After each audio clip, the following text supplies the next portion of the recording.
Welcome to the Denverse. It is Quinn and your boy Derek. And Derek went to Disney World last weekend, and he returned to a sad state of affairs amongst our teams that we were so excited about last podcast.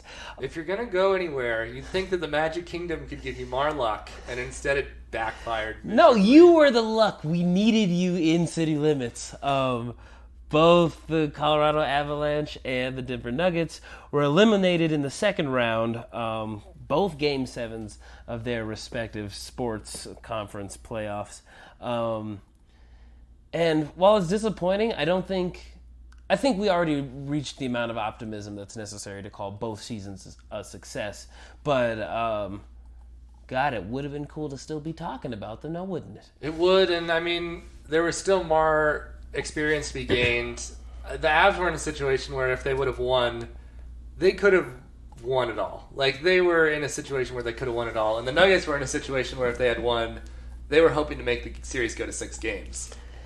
Yeah. So, from those two things are different, but it's amazing how similar I feel about both of them in that the Avs are a young team with a lot of potential, and their window is now open. Like, their championship window is open.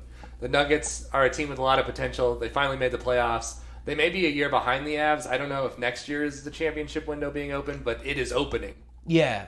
Well, and I think especially for the Nuggets, like a lot of Denver fans, like the handful of dudes that I see walking around with Nuggets gear, I'm like, oh, well, glad to have you on board. The Nuggets don't deserve championship talk yet from like a straight up talent and experience place, but also the city itself. Like if they were to somehow win the championship this year, that would be such an awkward championship parade because it's like of all the thousands of people lining the street, some of them would like, so is that guy a player or that guy a player? I don't know. I just showed up to the party. But I think it's still time to be wildly optimistic, banking on everything going right and no major injuries. We'll talk about both series in a second, but I wanted to get your opinion on this because I was thinking about this. We both went to Game 7 for the Nuggets. Avs Game 7 was on the road. The crowd in Game 7, and you were there for Game 7 in Round 1, was what I remember Nuggets crowds being like before Karl was fired. Even in the series where they would lose in the first round, the energy was there in the building during that stretch, and I felt like it wasn't there in the games I went to, and I think I went to 4 games over the course of the playoffs for the Nuggets. Yeah, I get to kind of shamefully boast that I saw all 8 games during the playoffs for the Nugs, and it was weird, the ebbs and flows of like energy, but it seemed that everyone got on board for like the first quarter, where we were having specific chants. Seth Curry, the unfortunately named brother of Steph Curry, had called the Nuggets sassy, which is insulting because it's such a sassy thing to call somebody. And he got a hard foul early in the game, and then Nuggets fans started chanting sassy. And that just shows like a level of like chemistry that takes time to build. But then the Nuggets stopped hitting shots, and then it got quiet and uncomfortable. And most embarrassingly, there were 2 Nuggets fans sitting in front of me who started fighting each other. And then a Portland fan sitting next to me started recording them. And he was like taking dramatic Snapchats of 2 Denver fans fighting. And that was the moment, somewhere in the middle of the third quarter, I realized, we're going to lose this. So it unraveled pretty quickly. Emotions were high, but the phrase, act like you've been there. The fans don't know much about having been there, and the team is still learning that. So the momentum is high. I'm hoping that those who hopped on the bandwagon are still there come October. But I bet you ticket prices are about to spike, and there's going to be a lot more people at the bar watching games. Like I remember we went to that early Lakers game, and it was like a full bar. Me, you, and 2 other dudes who kind of cared about what was happening. Yeah, I mean, I'm excited for that, and I think you're right. It was weird ebbs and flows with the crowd. I was glad that it sort of felt like it had come back, and I think that the thing about those earlier teams with Karl, like from Melo to Karl being fired, was they built up a history. They hadn't won very much. They'd only won 2 playoff series that whole time in the same year. But it was nice to feel like this team has an identity. And one thing that I loved about this team was they adopted the criticism that would come towards them. They would adopt the things. I mean, the take the L on the way out developed over the season. The shirts that D-Line Company, I think, made them that said Mile High Frauds. Like, I'm definitely buying one of those this summer. That's cool. I'm sure Sassy will turn into a t-shirt. Like, it reminds me of how the Nuggets embraced the Thuggets. Yeah. That is sort of come back, and so we're seeing that culture build. And in the Avs, it was in such a bigger way. I mean, because they won that first series, the fans came back. They were loud the entire time. And I am not sure that I have ever been in a state of delirium that rivaled when Cale Makar scored his first goal and the Avs got up 3-0 in the first period of Game 5 of that Calgary series. It was just, I guess it was Game 3 of that Calgary series. It was unlike anything I've ever seen, and it's just nice. Like, we enjoy sports for better or worse. A lot of times, most of the time, worst. Like, we always end up mad at the end of the season, except for the few times that they've won a championship. And so, but it really, to me, and I think that this is the thing we're trying to do with this podcast, is it's about the community experience. It's about developing a fan base. And I think we talked about this a little bit, but the Nuggets are a team I want to get behind because they're all good guys that are working together. They're not out there, boasting about their accomplishments like the Portland Trailblazers. With no Twitter fingers on the Nuggets. We're going back to work. I feel the same way about the Avalanche. Like, if the thing that develops over the next few years is these were good guys that then win a championship, that just makes it so much better than, let's say, the Broncos of a few years ago, who were like, we finally won.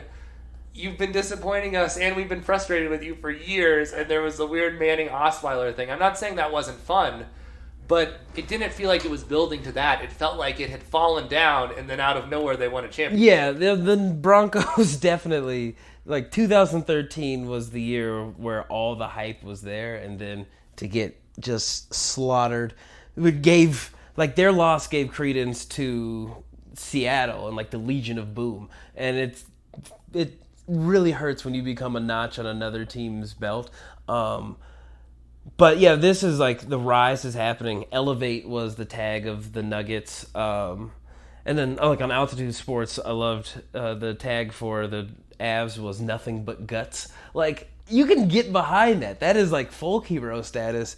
And it was interesting. Like, the Nuggets still don't have as strong a character as, say, the Thuggets did back in the day.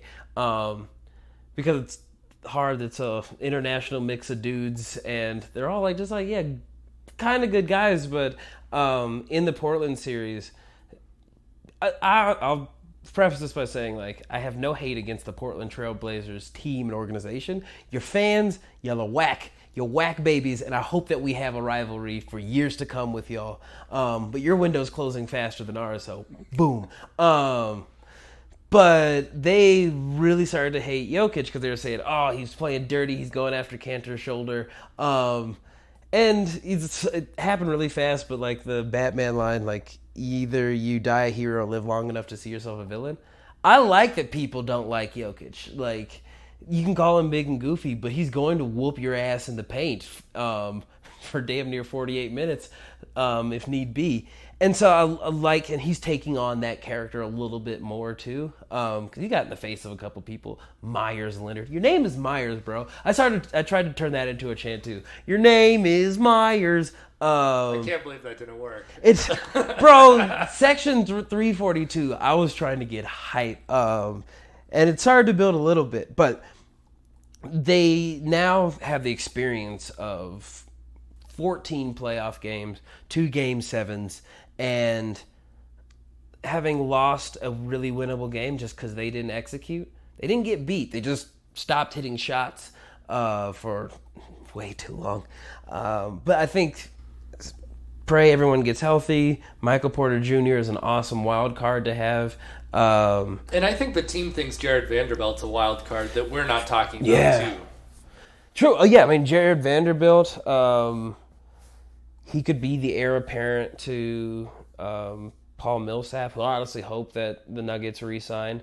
I don't feel like there's anybody who could use that salary better than a veteran like Paul. So the excitement is super high for both teams. And for the Avs, like, you have Cale Makar, who just came out of college onto the ice for what, Game 3? Was that like... Yeah, Game 3. He came directly from losing in the championship game of the college playoffs right to Denver for that game. Talk about having fire underneath your skates. And then, although, unfortunately, the Avs only got the 4th pick in the draft, they're likely to draft a solid player somewhat. So, I mean, it's sad. I wish you hadn't gone to Disney then, because who knows. But both teams, like, the hype is as real. First podcast, I told you that this was a team to get behind. And, of course, with any season, there were moments of doubt, but plenty more moments be like, yeah, these guys are the real deal.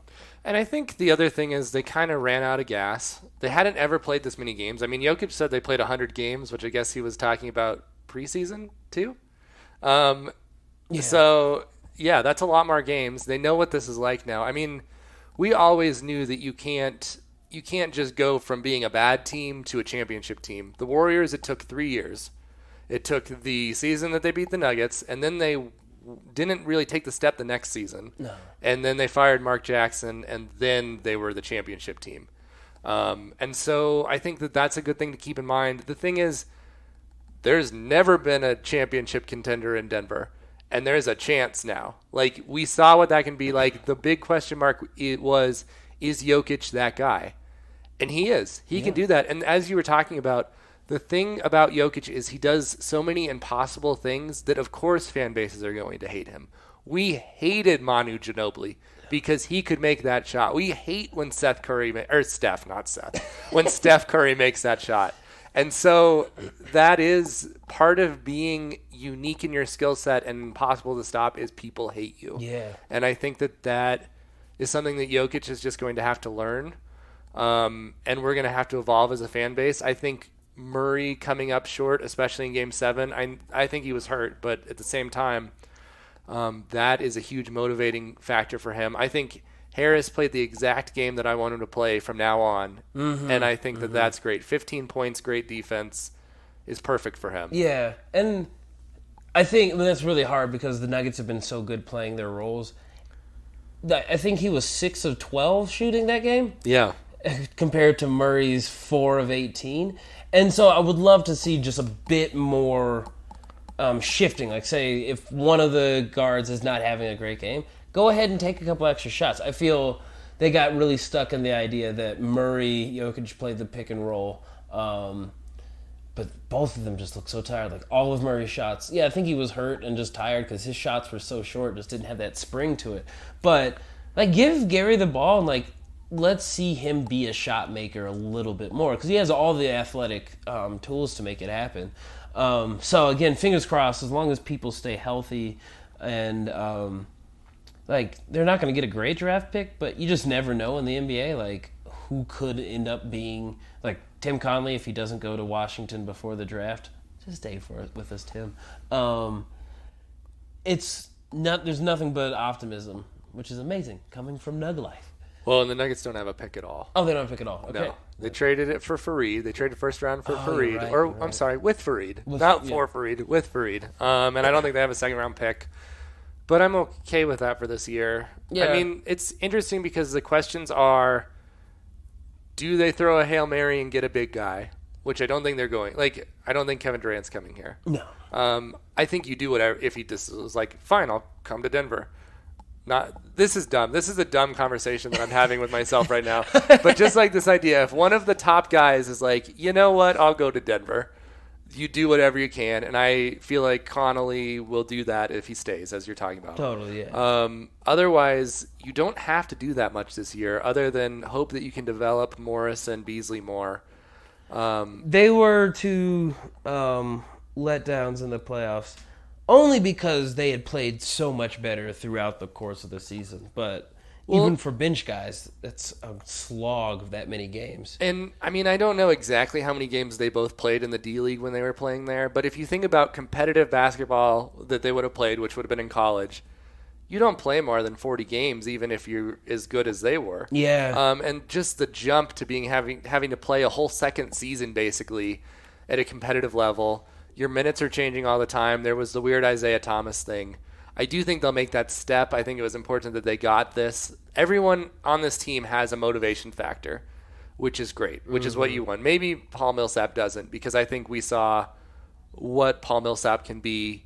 We don't need him to be anything else at this point. No. But I'm excited for the future. I think all they really need is for some of the free agency stuff to fall their way, where the teams get a little worse around them, and then they can really get to that next level. And if someone can meet Jokic at his level, and we really need it to be Murray, then I think they really have a chance at the championship. So you want to talk about the Avs for a minute? Yeah, throw it at me. So the thing about the Avs is that the Game 7 was really disappointing for two main reasons. One, there was the phantom offsides call. You call it phantom? I call it phantom. Big words, okay. So I don't know how much you know about the history of this offsides review thing. But like a few years ago, when Matt Duchene was still on the Avs, he was like 4 feet offsides. They passed him the puck. The linesman missed that he was offsides, even though he was 4 feet offsides. Like, everyone in the arena knew he was offsides, and he scored a goal. And so the league's decision-making was, I guess we need to add this as a reviewable thing. We'll have it be a coach's review. And so the way it worked was that coaches could challenge, and if they lost the challenge, they'd lose their timeout. Well, everyone was challenging for offsides all the time, and offsides is sort of a fluid thing. Like, the thing about hockey is, like, icing is sort of a fluid thing. Offsides is sort of a fluid thing. Like, you want to get it right, and fans get mad when it's off, but it's not, like, an exact science. And so the reviews were getting close, and things like this would happen where the guy was way out of the play, or it'd be right there, and they'd be like, okay, we want to have fewer reviews. So their solution was, instead of losing a coach's challenge, you get a 2-minute penalty for delaying the delay of game if you're called offsides. So this happens. The Avs scored, and the Sharks challenge it. And so you're looking at the Avs having scored a goal, tied the game at 2, and then going on the power play because the Sharks have delayed the game. Which is, first of all, ridiculous, because it's too big of a burden on the refs now, because you're double punishing one team instead of just punishing the team once. Yeah. And so I think psychologically it's caused some problems where refs are more likely to take the goal away than keep the goal, which shouldn't be how it is, because on the ice it was called a goal. And it always is on an offsides review. Otherwise, the play would be blown dead, and you don't get to score. And much like any reviewable penalty or whatever in sports, it has to be like inconclusive. You have to show that what you're seeing on the screen is absolutely contradictory to the call. So if it was called a goal, they would have the burden of proving that it was not a goal. And you know how mad you are when you're like, there isn't enough evidence to show this, but they called it anyway? Yeah. That's exactly what happened. So they score the goal. Landeskog's going to the bench. From every angle, it looks like his foot is on the blue line when the puck goes through. The refs rule that somehow his foot was above the blue line, even though they have never shown us this video, and so therefore he was offsides. One thing is the league let the Sharks design this terrible arena where for one period of game, you can get on the bench offsides because the blue line like goes into the offensive zone. They also made it unfair where the visiting team, this is a new arena. This isn't like a 30-year-old arena. The visiting team cannot go to their locker room from the bench, but the home team can. And so early in the game, McKinnon gets hurt, and he's gone for the Sharks' first 2 goals, which may not happen if they can get to the bench. But they can't because he has to go off the ice, go get checked, and then come back. Real quick for the Landeskog on the line. Yeah. How far away from the goal was he?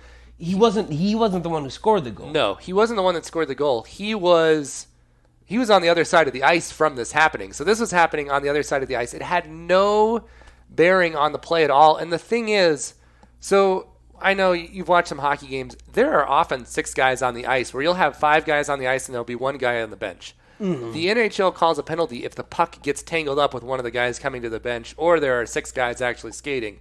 Otherwise, they let it be a fluid thing. So technically, this is a fluid thing. And if he is actually interfering with the play, they should have given him a too many men on the ice penalty, but they didn't. And the league's explanation was they sent out a thing and they're like, a player has to touch up before the puck can come back into the zone or else it's offsides, which had literally nothing to do with the play. Okay, but touch up, because there's tag up in baseball. Yeah. What are you touching up? So it's the same thing. His skate has to reach the blue line before the puck comes in. Before the puck. So it's so they're saying that because his foot was hanging over the blue line, yeah, he was in violation. But if his skate was on the blue line, it'd have been gravy. Yeah.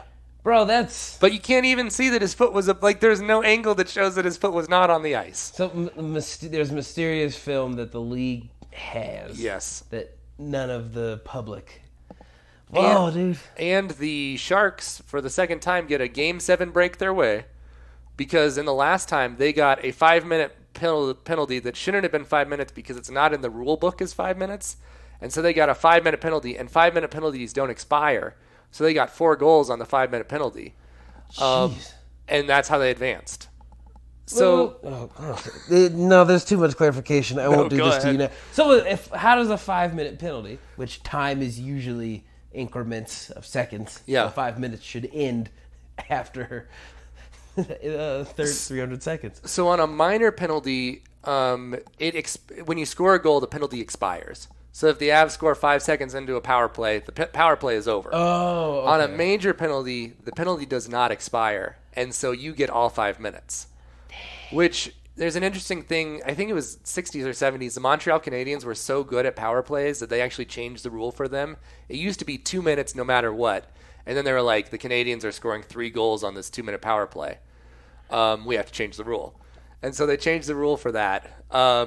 And then this was 2 times in a row, and so everyone's mad. I'm mad just about this call because I would just like the Avs to have lost cleanly.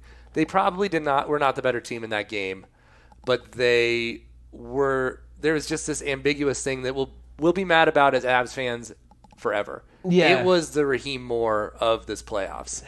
Where you can just bring up like that offsides in the Sharks game and people will be mad forever. Oh. It was Anthony Carter not inbounding the ball. That was this play. I mean, okay, for a young team, the lore like that is important. Yeah. You don't want it to happen, but for the fan who had to suffer through that when the Avs lift the cup again, that will be part of the long, tragic history up to that point.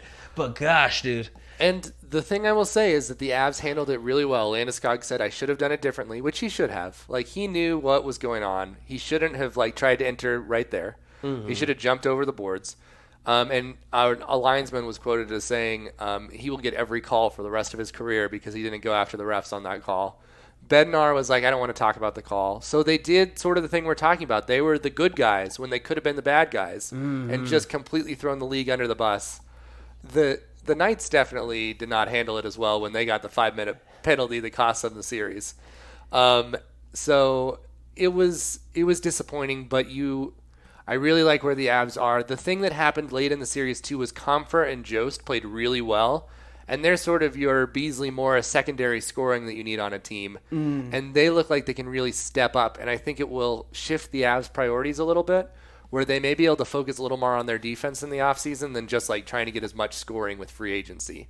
So the difference between the Avs and Nuggets is the Avs roster is not set. They're definitely going to bring some guys in. Mm-hmm. They have a lot of money, and Rantanen is the only big contract they have to re-sign this year. So they're just set up so well, and it's so nice because ever since the lockout in 2004 that ended up costing them Adam Foote and Alex Tanguay and Rob Blake and Peter Forsberg, this team has not managed the cap well. Like, they just put themselves in bad situations, and it finally feels like they're in a good situation. Well, I mean, it's helpful when you have, like, bona fide commodities. Like, teams often have to pay a guy that they're not 100% on because it's a bigger risk trying to let them walk and finding someone else. But McKinnon's on the books. Landeskog's on the books.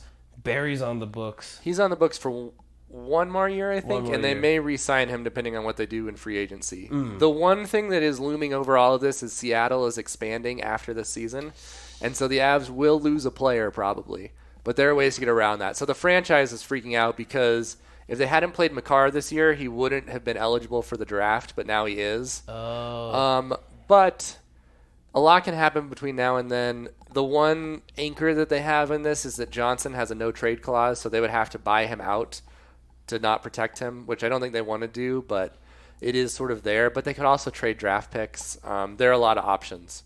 Okay, cool. So it'll be interesting to see there. But the future is bright for the Avs. I'm excited to see what happens. McKinnon is now considered one of the top players in the league, which is a lot of fun. So it's interesting because we've just been struggling through both the Avs and Nuggets, just like trying to find relevancy for so many years, and it's like they both found it in the same playoffs. Yeah, dude.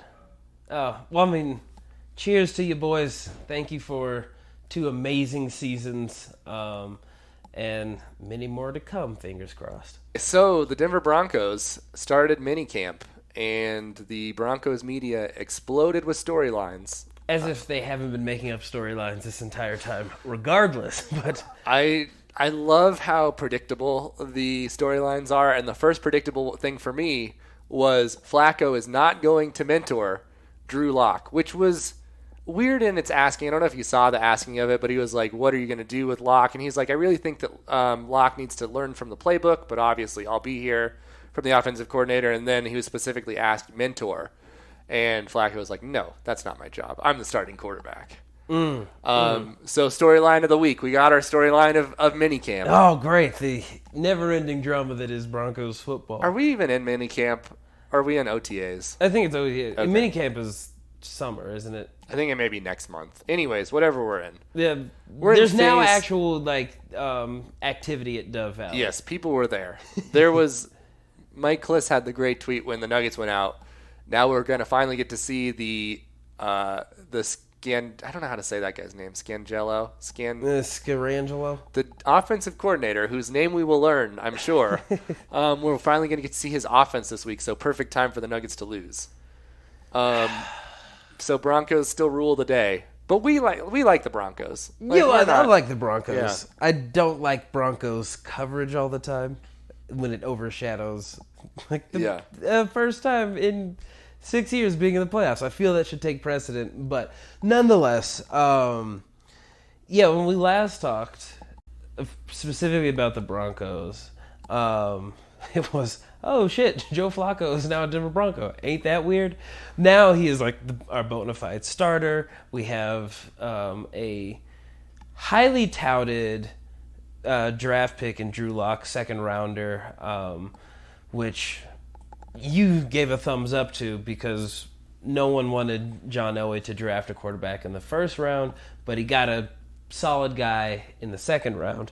And so now we have a QB kerfuffle based on the fact, should the veteran starting quarterback serve as a mentor for a rookie? And I'm like, that's part of your job, I think.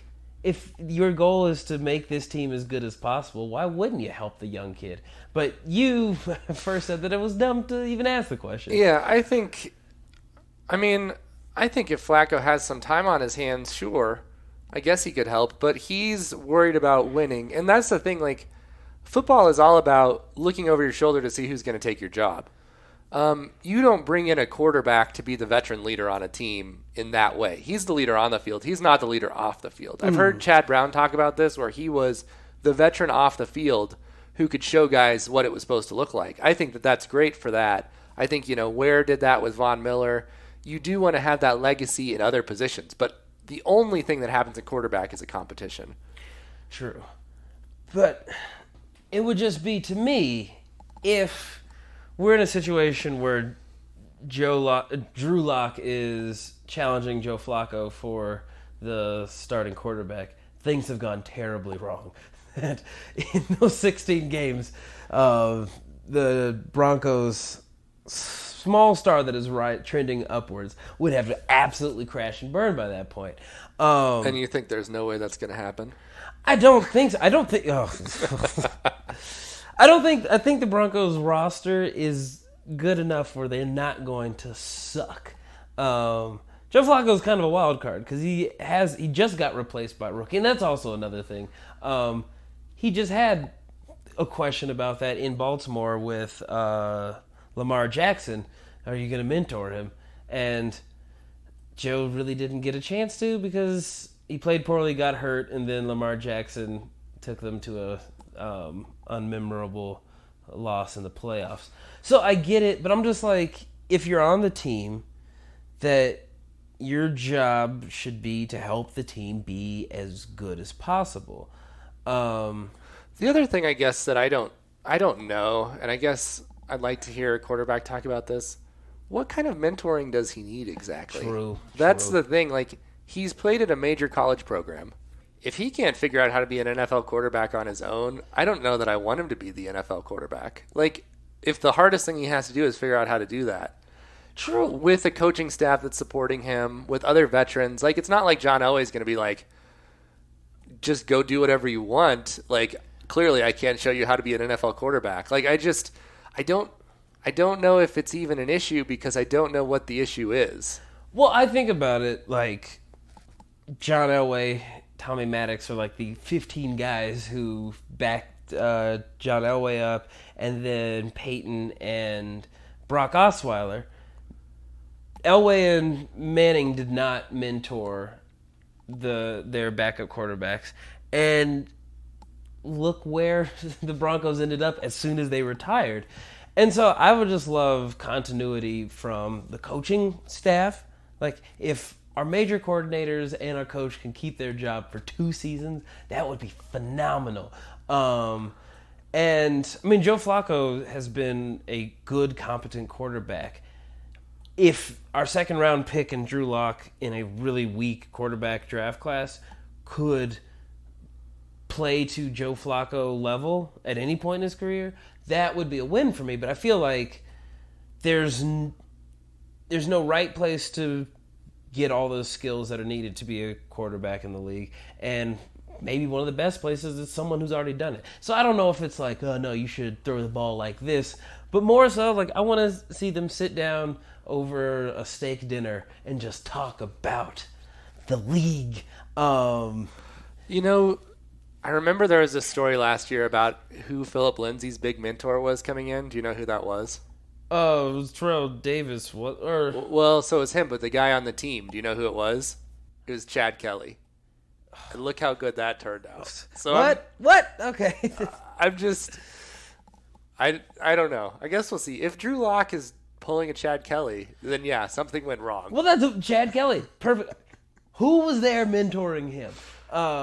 And I don't know what Case Keenum could really tell him. Because, see, that's a situation where, yes, Case Keenum is definitely playing for his job. I feel like Joe Flacco, even if he plays pretty poorly, is going to be our starting quarterback, save for injury.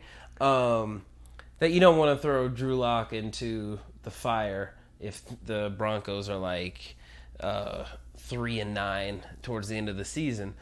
So I don't feel like it's a competition at all. Real quick, so the next storyline that the Broncos media will push is, should Drew Lock be the starting quarterback? Do you want to take a bet on at what point you think that's going to happen? My guess is game 3 of training camp, because they play 5 games this year because of the Hall of Fame game. I think by game 3, we will have a should Drew Lock be the starting quarterback. Okay, and so this is based off like media hot takes. Yes, it'll be anything substantial. No, someone writing an article in like the media that we sort of respect. Well, then it certainly won't happen any later than that. So I'll give you game 1. That someone will start typing it up in the first quarter of not the Hall of Fame game, but the preseason game number 1. Locke will throw a second quarter touchdown to somebody, and that will be the time. But yeah, it certainly is not going to happen. They're not going to wait for any like substantial evidence that Drew Lock should be the quarterback. It's just everyone's favorite story. I mean, that was the Chad Kelly story, and clearly that wasn't really a thing either. Well, the sad thing was there was merit to it at some point, but I'll never forget watching the game and Broncos fans, as passionate and goddamn fickle as they are. A slightly overthrown pass by Case Keenum turned into a loud and boisterous Kelly chant. And then Keenum threw a 35-yard pass to Demaryius Thomas. And then they quieted for a second. And then they started the chant again. I think... Problem is Joe Flacco, I don't think... Was he ever like the golden boy in Baltimore? I think he was when they won the Super Bowl. When they won the Super Bowl, when he was elite. When he was the highest paid quarterback of all time. Yeah, but he doesn't seem to have a personality of a guy that like makes you like him, and this is his first like free agent experience in a different town.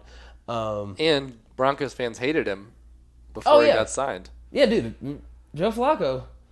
He ruined that Super Bowl for us. That would have been there's a 2-year window where the Broncos should have won the Super Bowl. Yeah. It was that season and then the following where they got beat by Seattle. But yeah, so you say game 3. Yeah. I'll say game 2. Okay. The first hot take. Should Drew Lock be the starting quarterback? It's going to be next week. And we're going to be like, we thought it would at least be till the preseason. Right, well, in minicamp, if he throws a few tight spirals. I know. Oh, man, I hate it so much. Love the Broncos. I hate the storylines. I didn't tell you, to wrap up this section, there was a orange Jeep with a top off it that was driving away from Pepsi Center Game 7 with Peyton Manning in the front and his 2 kids in the back. And that was like the ride off into the sunset look of Game 7 for the Nuggets. Really? Yeah. It was a cool Jeep, too. It was like all orange. I'd never seen anything like it before. And they just sped out of there. Yeah. Then just want to read quick update. The Colorado Rapids are still winless in the MLS season. The funny thing is a couple times they've been up 1 or 2 goals, and they just lose it. That game last weekend, I think they were up 2 goals. They were up 2 goals, yeah.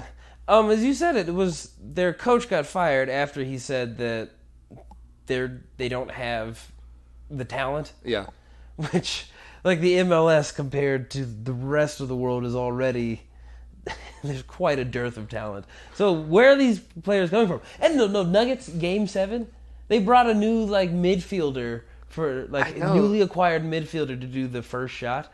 Like talk about having like sapping the energy at the beginning of the game. The dude missed it and nobody knew who he was. I know. That's something we need to figure out in the offseason. How do we get the Nuggets to change the first shot to something that you can cheer about? Because nobody made it. Vic made that one on accident. Freeland? I think Freeland made his at the beginning of the year. At the beginning of the year, yeah. Almost no one else made it. It's stupid if you're going to miss. You can do a layup. I think they should do a jump ball against Rocky. And win it. And Rocky's like 5'5". Yeah. It's fun for the whole family. Yeah, they could do that. I think that would be great. That, and then I think we need to, at some point, pump up Rocky's credibility. We need like the whole world to know how good Rocky is. Super Mascot Rocky. I feel a couple viral videos of him just being Rocky could raise that profile. Maybe have him show up to some Rapid games and help inspire a win there. I know that they couldn't have done it, but the Avs always should have made Rocky their mascot. Just had Rocky do everything. Even if he never skated, just like have Rocky show up for 5 minutes a game, it would be better than what Bernie does. Oh, don't. But Bernie is, we probably won't, but I'll petition for who is the cutest mascot in the Denverse sports fandom. Does the Rapids still have the wave head guy? No, they have 2 mascots. Or maybe they got rid of one. They had like an eagle and something else for a while. Woolly Mammoth is the cutest mascot. Oh, you're right. And shout out to the Mammoth. They made it to the conference finals? Yeah. But last, you had you're resolved about the Rockies, and what was the resolution you made? We're not going to talk about the Rockies until they're 500. By the time this podcast is posted, hopefully they're 500. By they're 500, I think they are right now. My phone just died. They're 1 game below 500 right now. 1 game below 500, playing the Red Sox. They had a pretty epic game last night that they won in extra innings. Yeah, I don't know how many strikeouts they got in the game. Sale got 18, which was the second most ever by a Red Sox. Clemens did 20 twice. And 6 players struck out 3 or more times, which was a Major League Baseball record, which, of course, it was. Yeah. But they won in 11 innings. They won 11 innings. They're on the East Coast. So tonight, they may hit 500. And then tomorrow, if they get above 500, let that be the lead story next episode. Yeah. We'll talk all Rockies. Yeah. Otherwise, nothing. Because all of Denver sports is now done. Oh, gosh. Well, tune in next week to this happy show. But yeah, wherever you're listening, we're now on Spotify, Google Podcasts, Apple Podcasts. A couple others. You can check out our website, which, however you found this podcast, will be included in it because it's not up yet. But we have another one. Also, if you feel like rating or subscribing or whatever, please do. But we're not going to be those people that tell you, please rate our show. Not until we like Blue Apron or somebody sponsors us. We're just two broke dudes doing the damn thing. But it's been a good day. It's a beautiful day in Denver. So go out there in the Denverse and enjoy, friends. Quinn just mile high saluted you off. So goodbye. Bing, bing.